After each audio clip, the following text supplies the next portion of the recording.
طبعا قەیرانی دارایی بەهۆی خراپ بەڕێوەبردن یاخۆ ئیرادانی وڵاتدا دێتەکایەوە. ئەم خراپ بەڕێوەبردنەش لەلایەن سەرانی دەسەڵات و حیزبی دەسەڵات کە لە دوای ڕاپەڕیەوە دەستیان گرتووە بەسەر دەسەڵاتدا، دیارە کە ئەمان هۆکاری سەرەکین بە خراپی دارەدانەکەش لەکوێوە ئەمڕۆکانە بە تایبەتی چڕ بۆتەوانێت لە دوو کەیسە، کەیسێکیان کەیسی نەوتە کە بۆتە کەیسێکی سیاسی لە مابینی هەرێمی کوردستان و مرکز حکوومەتی عێراق و مرکزی و هەر لە لایەکی تریشەوە مەسەلەی داهاتی گومرگی و ناوخۆواتە باج و ڕسومات. ئەمانە تەڵان ناسنە خەزێنەی دەوڵەت و ئەو شوێنەی کە مافیم گەلە ئەسێتە باخەڵی شەخص حیزب هەتا کۆمپانیا و ئەمە هۆکاری سەرەکیە کەم قایرانەی دروست کردووە. فعلەن داهات و سەرچاوەمان بای ئەوە هەیە تا ئەم ڕۆژ بە قەیرانیشەوە کە بژێوی ژیانی ڕۆژانەی هاوڵاتیان پێدابین بکەین، بەڵام کە دابین ناکرێ ئەمە مەرامی سیاسیە، جۆرێکە لە برسیکردن بۆ بە دواکەوتنی حیزب و جۆرێکیشە بەشێکیشە لە دزی و تاڵانی نیشتیمانەکەم. چارەسەر ڕوونە، چارەسەر دەسەڵات تەبان لای دەسەڵاتە ئەگەر مەبەستی بێ، تەڵان مەبەستی نییە. ئەمان شێوازی حکومڕانیان ئەم شێوازەیە. بە بڕوای من چارەسەری بنەڕەتی ئەوەیە کە ئەم دەسەڵاتە بێلا بدرێ لە لایەنگەلەوە.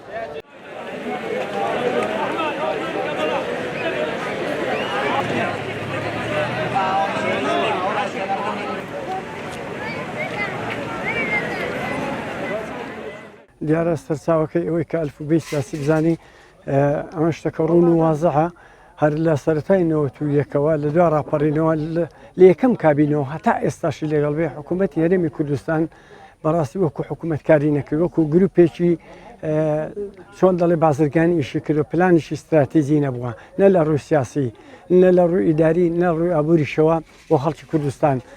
دیارە کە پلانی استراتیژیشت نەبێ بۆ هەرێمێک کە بەڕێوەی دەبەی بەڕاستی ڕۆژێک دێت تووشی قەیران بێ.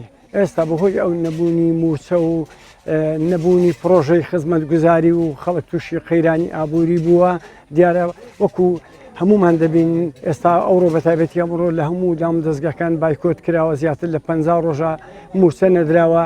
بەڕاستی ئێمە ساڵان ڕابردوو ڕۆژێکی وەکو ئەمڕۆ بەلای کەمی 100,000 دەفرۆشتووە، ئەنی دەفرۆشتا ئێستا ئەمڕۆ 20,000 30,000 ئەنی ئەم دوومانگەی زادیارە وەکو پێشتری باسم کرد هۆکارەکەی تەنها بۆیە کە پلانی استراتیژیان نەبووە، کە بەرنامەیان نەبووە بەڕاستی بۆ ژێرخانی ئابووری ئەم وڵاتەی بۆ چ لە کەرتی تایبەت بێ چ لە کەرتی گشتی بێ. ئەمن ئەگەر لە من بپرسی دیارە هەر کەس بیر و بۆچوونی خۆەتی دیارەمە ئەزمونێکی 30 ساڵیمان هەیە لەگەڵ حکوومەتی هەرێمی کوردستان لەگەڵ ئەو گروپی کە وڵاتی بەڕێوە دەبا. من بەدڵنیای پێت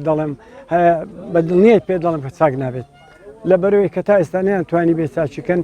سەرەتا یەکشت هەبوو، سەرەتا بەڕاستی لەبەر ململانی حیزبی و لەبەر داعینکردنی خەڵکو و ئیحتیمام نەدان بەلادەکان و ئیحتیمام نەدان بە کەرتی تایبەت و بژانەوەی بوارێ کشت و کاڵی پیشە سازی و نەبوونی مەعمەلات و شت کاریان نەکرد. بۆیە کۆچی گەنجان ڕۆژ بۆ ڕۆژ بەردەوامە بەرەو ئەوروپا تا ئێستا تەماشا دەکەی بەڕاستی ڕێژەی شکم گەنجماوە لە وڵاتەی زیاتر لە 2 میلیۆن ڕووی بەس لە بەریتانیا کردووە.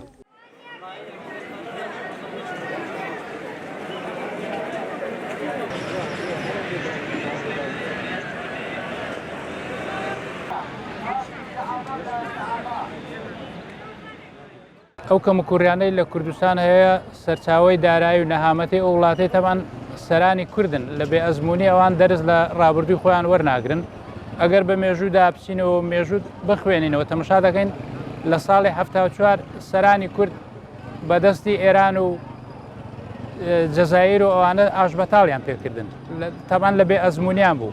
ئەو جارەش هەستاون لە هەرێمی کوردستان ئیتیفاقێکی 50 ساڵیان لەگە دەوڵەتی تورک کردووە کە نەوتی کوردستان هەر هەمووی بۆ خۆی دەبا، وەکو باز دەکرێت بە یەک بەرمیلی $4 $5 بۆ کوردستان دێت کە لە بچەی کردوونە دەست و قاچی بەستوونە، هیچ جموجوڵێکیان پێ ناکرێ سەروەت و سامانی ئەو وڵاتەی تورک دەیخوا.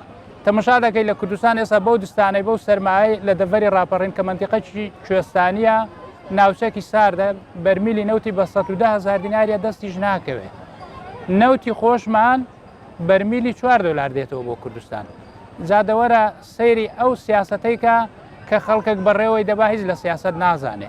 ئێ باشە حکومە ئەگە پێت ناگرێکا کە بیدە کۆمەڵە خەڵکی شارەزا و بەتواناتر با حکومێ وڵاتی بکەن لە هەموو لایەکی نەهامەتیە، کارەبایە نییە، ئاوە نییە، خزمەت گوزاریە نییە، هەر چوار دەورەمان کاکە مەرزە هەمووی گومرگە هەمووی پارەیە سەرۆت و سامانە کۆمەڵک مافیا و خەڵک دەیخوا بۆ خۆی و خەڵکی زۆرینەش لە برسان دەمرێت.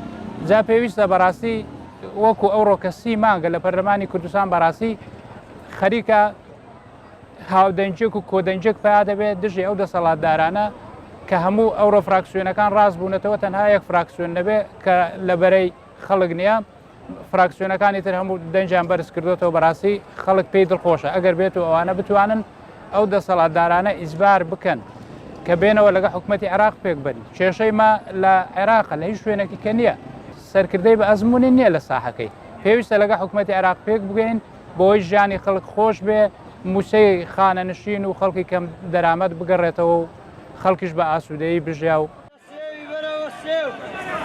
Давай, кричи, Вик, 20